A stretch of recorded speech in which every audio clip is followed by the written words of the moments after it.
Back on Get Up, and as we prepare to bring our football crew into the conversation, and we're going to do RC's minicamp mysteries. But Ryan, I have been told to ask you, we just had a moment off the top of the show there where we were going to introduce the entire cast, and you had been, I was told, unavoidably detained. Can you share what it was that detained you? Well, if anybody knows me, I am not like you, Greeny. I am not a dog person. So I have my daughter's giant schnauzer here and my son's American bully. I've been doing everything you're supposed to do. I've been walking the dogs. I've been feeding the dogs. I've been bathing the dogs. I've been a very good grandfather to my pups. Well, this morning I get up, I'm gonna brush my teeth so I can come and do the show.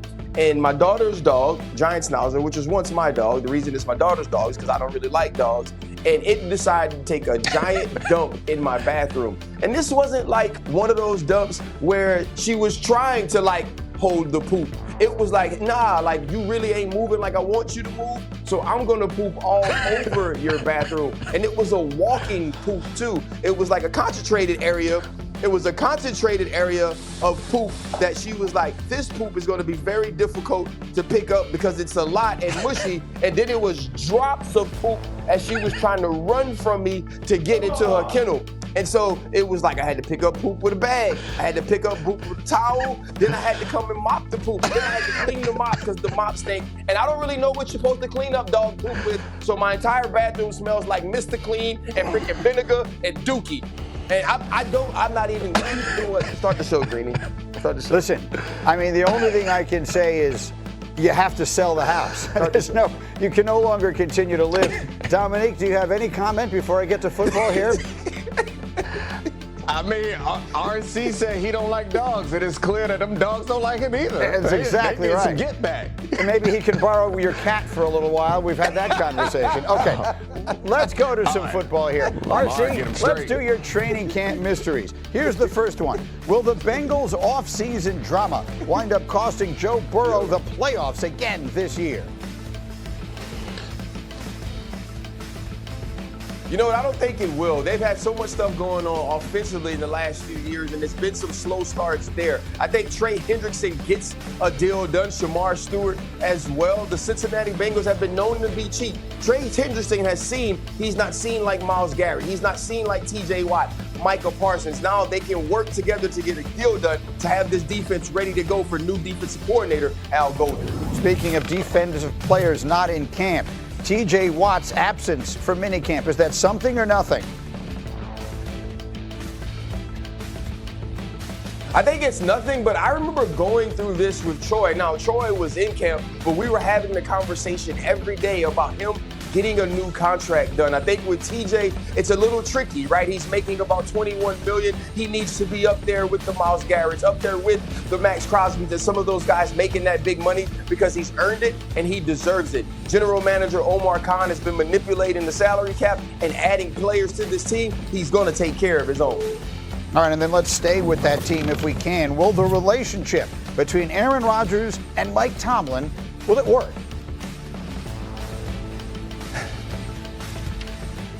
Yeah, the relationship between Aaron and Mike Tomlin will work, but how well would it work? How much will they win? Will this be a 10-win team? Will this be an 11-win team? Will this still be a team that goes home before the divisional round of the playoffs? I think that's their ceiling. And so if you're Mike Tomlin and you're Aaron Rodgers, it's going to work enough, but they have to have a plan for the future going forward. Well, let's talk about that. Ben Roethlisberger, your old teammate, their legendary quarterback, agrees.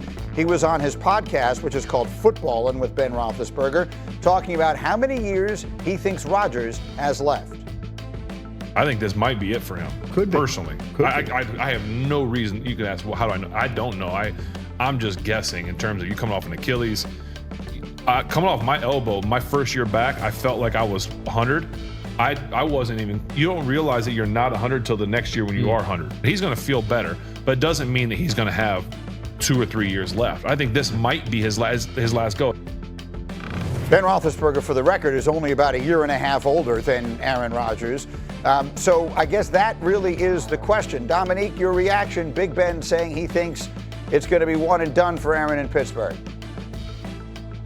I mean, I think honestly the most interesting thing he said is the year after the injury, he felt even better than he did that first year. So like that should give the Steelers and Aaron Rodgers some optimism. But yeah, I mean, it's not breaking news. What are we looking at? Tom Brady, maybe Drew Brees, not that many quarterbacks. Vinny Testaverde had a year that was good. Like the quarterbacks just don't play that well at this age. So I think Aaron Rodgers is talented and they're going to ask very little of him compared to what the Jets wanted from him and what he did in Green Bay. So that, I think, bodes well for him. And I think he ends up having a better year than we expect. But yeah, he doesn't have 5-10 years left in his body. I'm sure of that.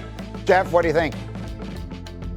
Well, Aaron Rodgers' proximity to Tom Brady's career actually, I think, is hurting the expectations we place on him. Like what Tom Brady did, I think we accepted as realistic. It is not. No quarterback has ever won a Super Bowl after 40 years old. Tom Brady did it at 43. That doesn't mean that Aaron Rodgers at 41, he'll be 42 at the end of this season, should be expected to do that. And yet, we are going into this season boom or bust. I think that we have lessened perhaps our expectations of Rodgers after what happened with the Jets. Going into there, we thought for sure Super Bowl or bust. And now I guess it's just a matter of what we expect. Personally, I don't expect Aaron Rodgers to be a Super Bowl winning quarterback at the end of this season. I mean, that's obviously unlikely, and it would be a remarkable finish to his career. But RC, here's the point I've been trying to make. Aaron Rodgers in Green Bay was asked to be the best quarterback in the league because he was. Aaron Rodgers came to the Jets and even at an advanced age was asked to be everything. Yeah. He was asked to basically take over the organization and teach everyone how to be professional football people. That obviously did not work at all. In Pittsburgh, he's being asked to do, as Jeff just said, much less. He doesn't have to be the best quarterback in the league, and he doesn't have to teach anybody anything. He just has to play competent quarterback. I think he's more than capable of that. I think it's going to go very well, RC. Yes. What do you think? No, I think that Aaron Rodgers is going to play well in Pittsburgh, and I think the Pittsburgh Steelers are going to be a playoff team. They built this team around a quarterback that doesn't have to be Superman. And we look at Mike Tomlin, and Mike Tomlin has won with quarterbacks of all sorts of statures, and he's taken those quarterbacks to the playoffs, but they've been blown out in the playoffs. And he's not going to ask Aaron Rodgers to be all he ever was because he no longer is that. But I will say this, Greeny.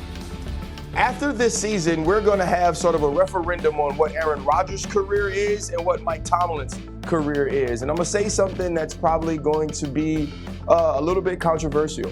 At the end of this season, we're going to look back at these two first ballot Hall of Famers who we hold in such high esteem. And I think we're going to finally realize that both Aaron Rodgers and Mike Tomlin has underachieved in their career. Both of them have such a high floor of talent, of ability, of potential to be the greatest that's ever done it, in my opinion, at their individual positions and places on their team, and they've both underachieved. If you would have told me after Aaron Rodgers beat us in 2011 that both him and Mike Tomlin would not go back to a Super Bowl and we'd be in 2025, I would have bet my entire savings on it, and I would have been broke. Well, I would have actually agreed with that. You know, I have to leave it there because I'm at the bottom of the hour. Whatever else that we were planning on doing football-wise later, what do I do? Rip that up. We're coming directly back to that. Jeff and Neek, I promise I'll let you both comment on that because it's a fascinating way to look at these two legendary. Hôm nay mình sẽ hướng dẫn các bạn cách làm một chiếc váy xinh xắn cho búp bê từ len nha. Nguyên liệu của mình đây, mình sẽ sử dụng 3 cái màu sắc len như thế này để mình làm nhé. Màu trắng, màu hồng và màu vàng sẽ kết hợp lại với nhau. Dùng kim móc len để làm, kéo để cắt những phần len thừa nhé. Bây giờ mình sẽ bắt tay vào làm. Để làm váy thì đầu tiên mình sẽ phải dùng những cái mũi bình kép nhé. Mình dùng mũi bình kép mình làm.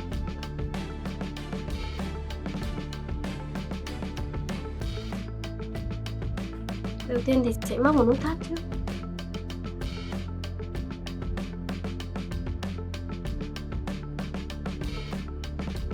Đây, móc những mũi bình